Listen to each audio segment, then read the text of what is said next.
This episode is brought to you by Shopify. Upgrade your business with Shopify, home of the #1 checkout on the planet. Shop Pay boosts conversions up to 50%, meaning fewer carts going abandoned and more sales going cha-ching. So if you're into growing your business, get a commerce platform that's ready to sell wherever your customers are. Visit shopify.com to upgrade your selling today.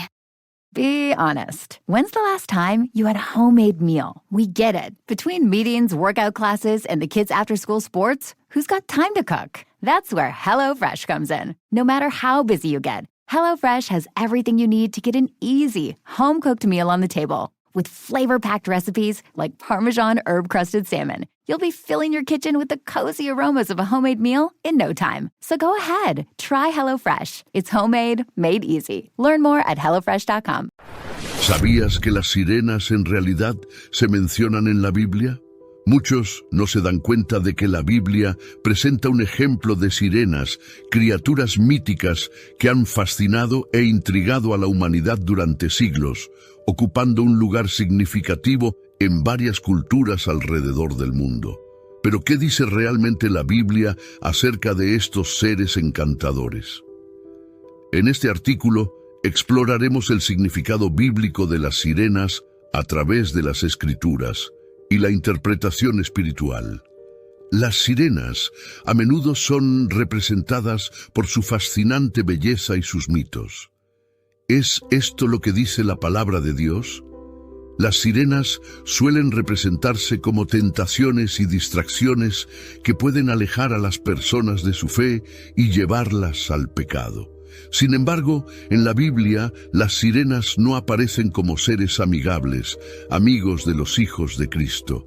Por el contrario, la primera sirena que encontramos en la Biblia es un dios maligno que se opuso a Jehová, llamado Dagón. La Biblia describe a Dagón, también conocido como Dagón, como una de las deidades más antiguas de Mesopotamia, y la evidencia de su adoración se remonta al año 3000 a.C. Fue representado como una criatura mitad hombre, mitad pez. Dagón era considerado el padre de todos los demás dioses y era ampliamente venerado en la región conocida como la cuna de la civilización, donde se cree que comenzó la agricultura. Esta zona también se llama Media Luna Fértil. La estatua de Dagón parecía un hombre gigante. Algunas representaciones lo muestran como un ser con rasgos humanos en la parte superior del cuerpo y rasgos de pez debajo de la cintura. Algunos eruditos se refieren a él como el dios pez, una descripción adecuada considerando su conexión con los filisteos, que vivían a lo largo de la costa.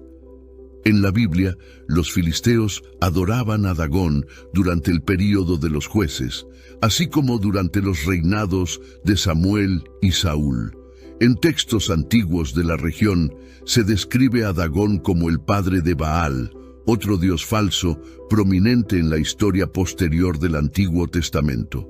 Durante el período de los jueces, el culto a Baal se introdujo en la vida religiosa judía, y durante el reinado de Acab, el culto a Baal se extendió por todo Israel y también prevaleció en Judá. El culto a Baal tuvo un impacto significativo en ambas naciones. Baal, el hijo de Dagón, era adorado de diversas maneras en todo el país, lo que indica que era una deidad ampliamente venerada. Diferentes regiones enfatizaron diversos aspectos del baalismo y desarrollaron sus propias sectas de la religión. Se creía que estos Baal locales supervisaban la agricultura, la ganadería y la fertilidad humana. Era fundamental ganarse el favor de estas deidades, especialmente en zonas con pocos recursos naturales de agua y precipitaciones impredecibles. Los dioses mencionados en el Antiguo Testamento no eran más que demonios disfrazados de dioses, y toda idolatría es, en última instancia, adoración al diablo. En 1 Corintios 10:20, Pablo escribe: «Pero yo digo que lo que los gentiles sacrifican, a los demonios lo sacrifican y no a Dios, y no quiero que seáis cómplices de los demonios». Es importante recordar lo siguiente. Dagón era similar a muchos otros ídolos en el sentido de que personificaba las fuerzas naturales que se creía que habían creado todas las cosas. A lo largo de la historia, los humanos han estado fascinados por dioses y demonios que parecían realizar hazañas extraordinarias. Esta fascinación no se limita solo a aquellos que no conocen a Dios, sino que también ha afectado a aquellos que alguna vez amaron y adoraron al Dios que creó el mundo visible e invisible. El deseo de buscar otros dioses a menudo surge de la codicia, la rebelión o la impaciencia ante la aparente lentitud de Dios para provocar cambios sobrenaturales. Salmo 16, 2-5 dice: Al Señor declaro, tú eres mi Señor, no tengo posesiones aparte de ti. En cuanto a los santos que están en la tierra, ellos son los ilustres, en quienes está todo mi deleite. Aquellos que corren tras otros dioses sufrirán mucho. No ofreceré libaciones de su sangre, ni tomaré sus nombres en mis labios. Señor, tú eres mi porción y mi copa, tú eres quien garantiza mi futuro. ¿Qué pasó con Dagón en la Biblia? Hay dos pasajes principales en el Antiguo Testamento que hacen referencia a Dagón. La primera historia se encuentra en Jueces 16, como parte de la narrativa de Sansón.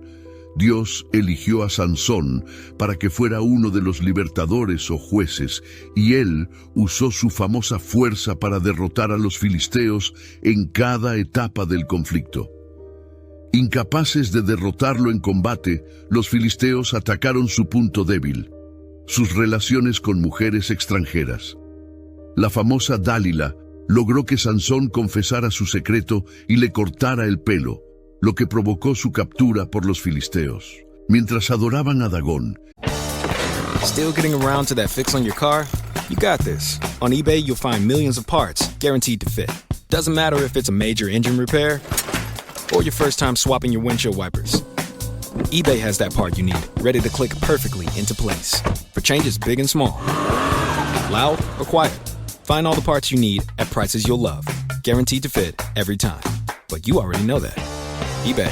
Things, people, love. Eligible items only. Exclusions apply.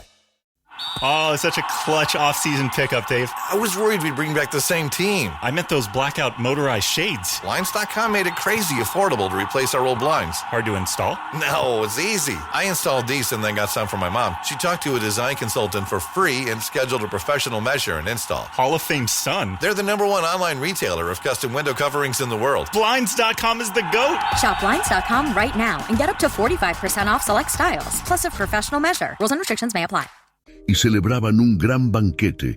Los filisteos decidieron humillar a Sansón, cegándolo y haciéndolo trabajar como esclavo. Claramente esto era parte de su adoración a Dagón.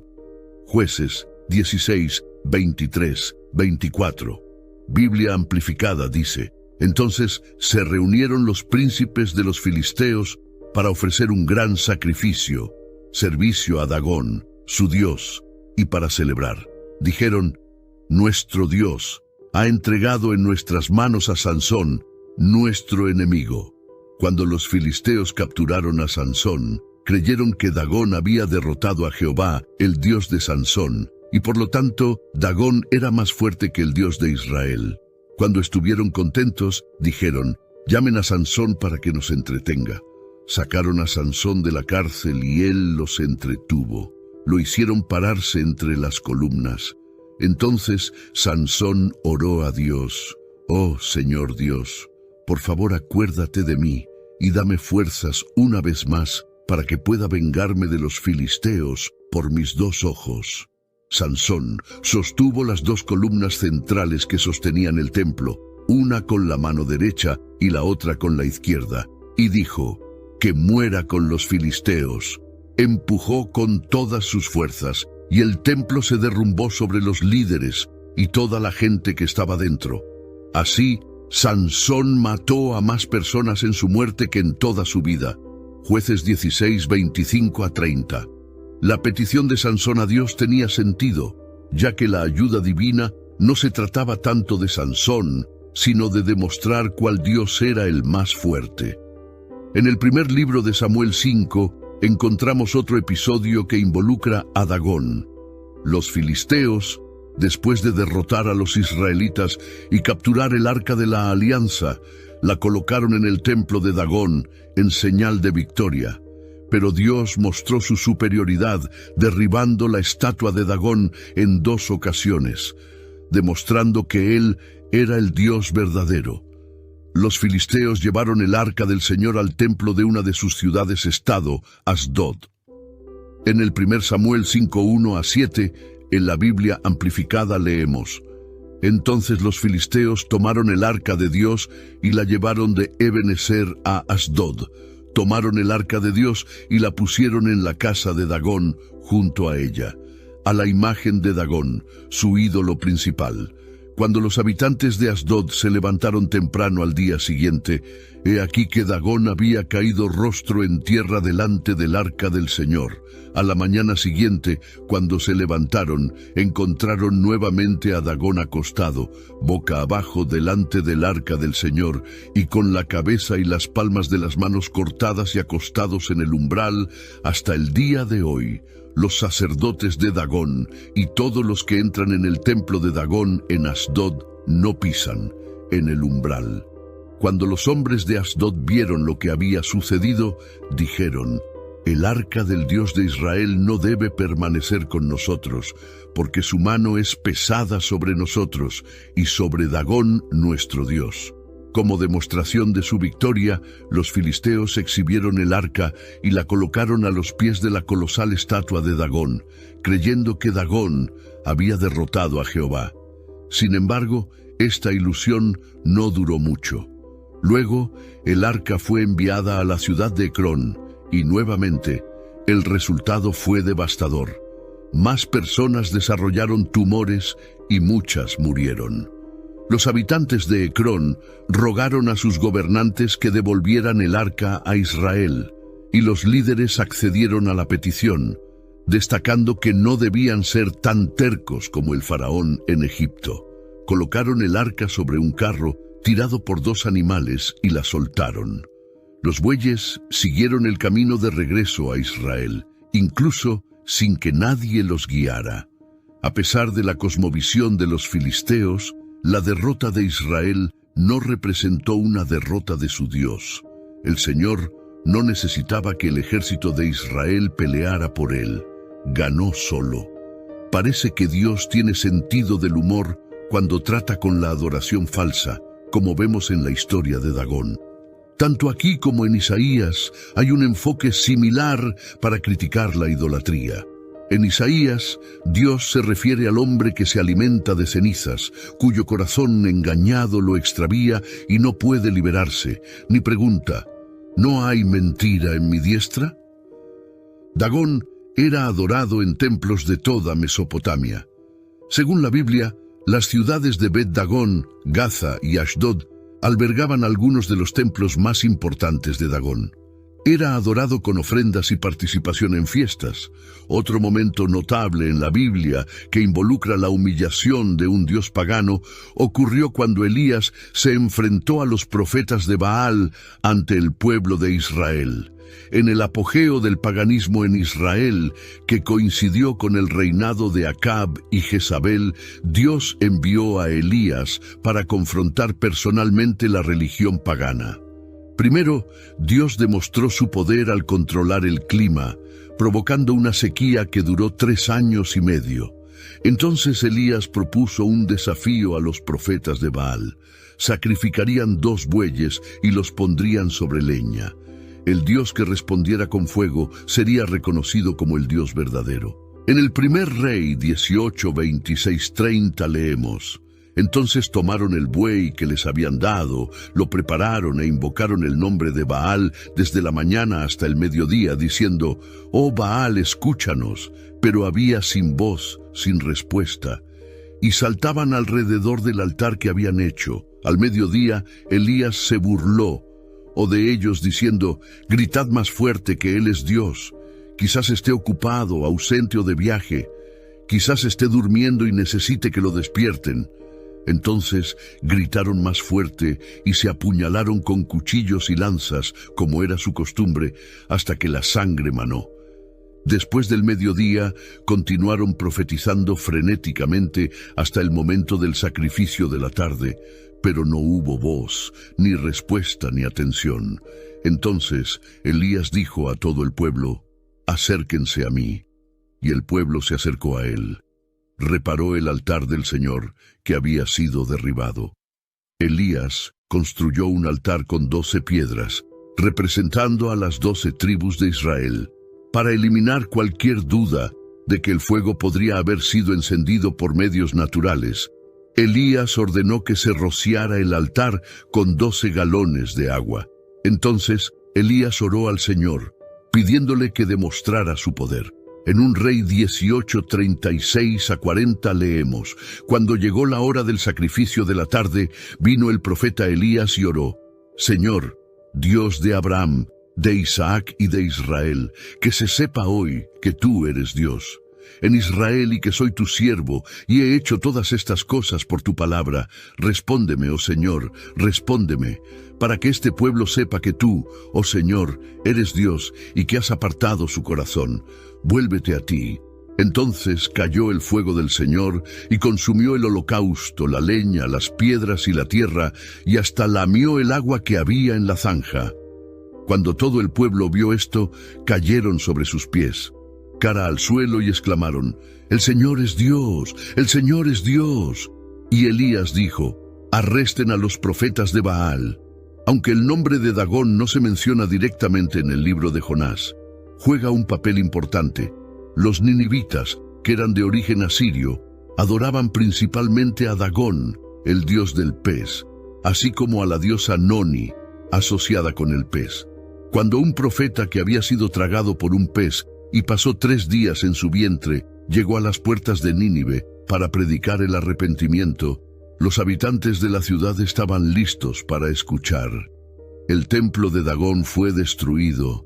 Su imagen fue postrada ante el arca de Dios, con las manos y el rostro cortados, demostrando que era impotente ante el Dios de Israel. Además, el pez, criatura asociada con Dagón, cumplió la voluntad de Dios al tragarse y escupir al profeta Jonás, que se dirigía a predicar a los que adoraban a Dagón. Debemos tener cuidado con lo que permitimos que se infiltre en nuestras vidas.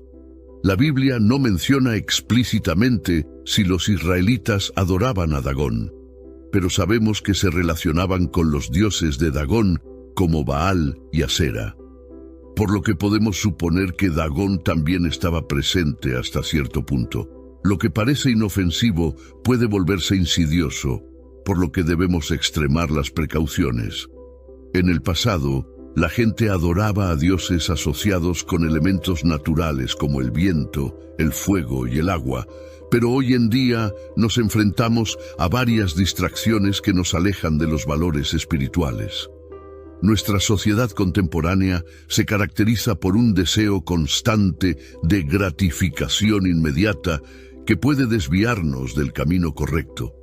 Ante la conveniencia y dependencia de la tecnología, en medio de estas influencias, se vuelve fácil descuidar nuestras raíces espirituales y priorizar otros aspectos de la vida en detrimento de nuestra conexión con Dios. Aquí hay algunas cosas sobre las que la Biblia nos advirtió. Dinero. La búsqueda de riqueza, seguridad y estatus a veces puede convertirse en una obsesión. Cuando el dinero cobra protagonismo, puede generar sentimientos de insatisfacción y egoísmo. Como dijo sabiamente Jesús: «Donde esté vuestro tesoro, allí estará también vuestro corazón». Mateo 6:21. Placer. Nuestra sociedad pone mucho énfasis en la búsqueda del placer, a menudo a través de actividades como fiestas y compras. Sin embargo, depender únicamente de estos placeres puede proporcionar solo una satisfacción temporal y potencialmente conducir a conductas dañinas. La Biblia nos recuerda que hay un tiempo para todo lo que se quiere debajo del cielo. Eclesiastés 3:1. Poder. El deseo de poder, de sentirse importante o de controlar a los demás puede tener consecuencias nocivas, incluidas la opresión y la corrupción. La verdadera fuerza, como nos dice la Biblia, proviene de Dios, especialmente cuando estamos en nuestro punto más débil. 2 Corintios 12, 9 a 10 dice: «Os basta mi gracia, porque el poder se perfecciona en la debilidad. Por tanto, de buena gana me gloriaré en mis debilidades, para que el poder de Cristo more en mí, porque cuando soy débil, entonces soy fuerte». Orgullo. Poner demasiado énfasis en los logros personales o la apariencia puede fomentar una falsa sensación de superioridad. La Biblia fomenta la humildad ante el Señor, asegurando que la humildad conduzca a la exaltación. A lo largo de la Biblia emerge el tema de la supremacía de Dios, enfatizando la insuficiencia de los dioses falsos en comparación con el poder del Todopoderoso. En Romanos 4:35 a 36 hay una declaración profunda que resalta el estatus exclusivo de Yahweh como el único Dios verdadero. Los versos relatan instancias en las que Yahvé se reveló a través de manifestaciones extraordinarias, desde su voz resonando desde los cielos hasta la manifestación de su gran fuego en la tierra. Estas experiencias sirvieron como prueba inequívoca de que no existe otra deidad que Yahvé, reforzando la importancia de la devoción exclusiva a Él. Idolatría. En Éxodo 23, Dios ordena claramente: «No tendrás otros dioses delante de mí». Este mandamiento sirve como principio fundamental, instando a la adhesión a la adoración exclusiva del único Dios verdadero. La seriedad de este mandamiento se reitera en Deuteronomio 6:14, donde hay una advertencia contra seguir a los dioses de las naciones vecinas. El texto advierte que Yahvé, al ser un Dios celoso, exige lealtad absoluta, y desviarse de esta dedicación puede tener consecuencias, incluida la expulsión de la tierra prometida. La idolatría se puede definir como el culto a ídolos o la devoción excesiva hacia alguna persona o cosa. Según el diccionario Webster, un ídolo es cualquier cosa que reemplaza al único Dios verdadero. En los tiempos bíblicos, la forma más común de idolatría era la adoración de imágenes que se creía personificaban varias deidades paganas. Algunas religiones todavía practican la idolatría, inclinándose ante estatuas o iconos, a pesar de que está prohibido por la palabra de Dios, reflejada en el primero de los 10 mandamientos. Sin embargo, la idolatría no se limita a la adoración de estatuas, imágenes o dioses falsos. En los tiempos modernos, creamos nuestros propios ídolos, que incluyen el orgullo, el egoísmo, la avaricia, la glotonería y el amor excesivo por las posesiones. Al final, esto lleva a la rebelión contra Dios. No sorprende que Dios odie esto. ¿Por qué la adoración de ídolos es una tentación tan poderosa? La respuesta es el pecado. Adoramos ídolos modernos debido a nuestra naturaleza pecaminosa. Resistir la glorificación de los ídolos es una batalla de los redimidos. Cuando escuchamos la palabra ídolo, generalmente pensamos en estatuas y objetos glorificados por los paganos en las escrituras antiguas. Sin embargo, los ídolos del mundo moderno a menudo no se parecen a los artefactos utilizados hace miles de años. En la sociedad actual, el deseo insaciable de aceptación ante los ojos del mundo ha sustituido al antiguo culto a los ídolos. Al final, no importa qué placer vacío busquemos o qué ídolo o dios falso adoremos, el resultado es el mismo. Solo hay un Dios verdadero y todos los demás dioses son falsos. Comprender los ídolos contemporáneos puede ayudarnos a comprender por qué son una tentación tan poderosa. Cualquier cosa que pongamos delante de Dios en nuestras vidas puede ser un ídolo. Claramente, algunas de las cosas que idolatramos son pecaminosas. Mientras perseguimos fervientemente a nuestros ídolos, a menudo dejamos a Dios de lado. Rara vez pasamos tiempo con Dios porque gastamos mucho en estas actividades idólatras. A veces también acudimos a los ídolos en busca de consuelo para las dificultades de la vida y las turbulencias presentes en el mundo. Ciertos comportamientos se pueden utilizar para escapar temporalmente de una situación desafiante o de los rigores de la vida cotidiana. Sin embargo, necesitamos confiar en el Señor, quien nos guardará de todo mal y ha prometido suplir todas nuestras necesidades cuando confiemos en Él. También debemos recordar las palabras de Pablo, quien nos enseña a no inquietarnos por nada, sino a orar por todo, para que la paz de Dios, que sobrepasa todo entendimiento, guarde nuestro corazón y nuestra mente. Las cosas buenas de este mundo son regalos de Dios, para disfrutarlos con un corazón agradecido en sumisión a Él y para su gloria. Sin embargo, cuando el don reemplaza al dador o la criatura reemplaza al creador, caemos en la idolatría.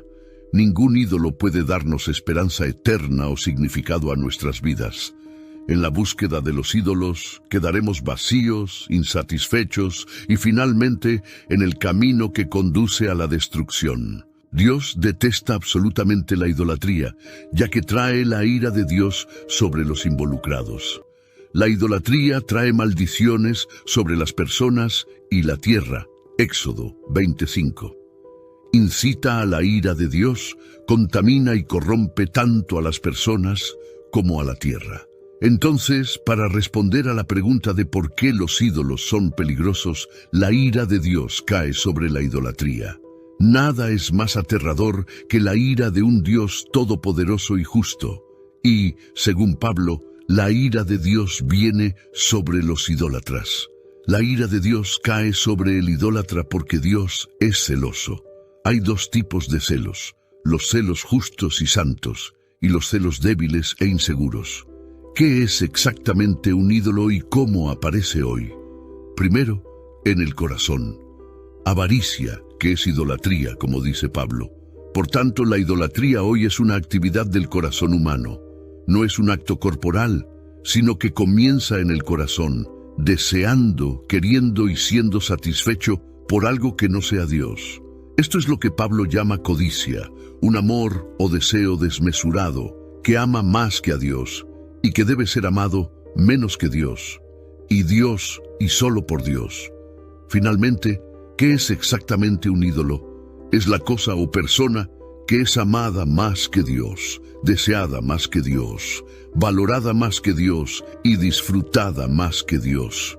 Podrían ser buenas notas, la aprobación de los demás, el éxito empresarial, un pasatiempo, un grupo musical, un deporte o incluso tu apariencia.